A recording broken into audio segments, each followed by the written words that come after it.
Isa lang ang totoo. Ang totoo dyan, bakit nandito si Mayor? Meron naman tayong batas sa Pilipinas. Yun lamang po ang punto. Kaya saan pa pumunta yung hearing na yan? Diyan po sa aming himpilan, sa aming bulwagan. Isa lang po ang totoo. Bakit nandito si Mayor? Opo, yun lang po ang ang atin pong kine-question. Meron po tayong korte sa Pilipinas.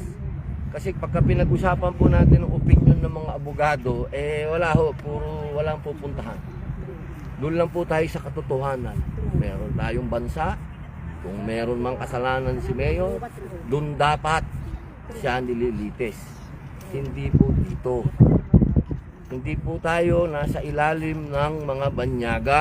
Matagal na po tayong may kalayaan. Yes. Kaya sana po maintindihan po nating lahat, ano man ang inyong politika, ano man ang inyong naratibo, ano man ang inyong kulay. Isa lang po ang katotohanan. Tayo po ay may soberenya. Dapat ang lumilitis sa Pilipino, kapwa Pilipino. Yun lang po. So naniniwala po ba kayo na may talagang may malinaw na paglabag sa pagkakaresto kay dating PRD at pag-turnover dito sa ICC?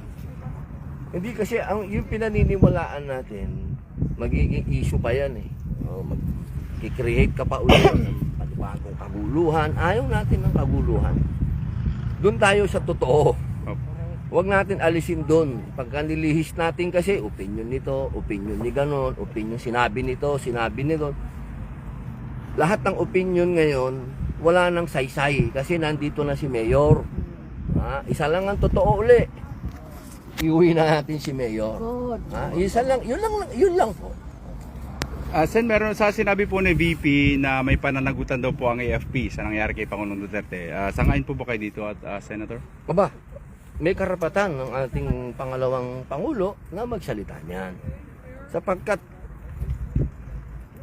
alam mo, meron pa nga akong panukala na yan eh. Pero hindi ko nababanggitin, hahaba ang usapan, dadagdag pa. Isa lang ang uli. Ang ating dating Pangulo, kinuha at dinala sa ibang bansa. Check niyo yung konstitusyon. Ang armed forces, ang sinabi, protektahan ng bawat Pilipino at ang Estado. Ayun, malinaw. Yun po ang konstitusyon ha.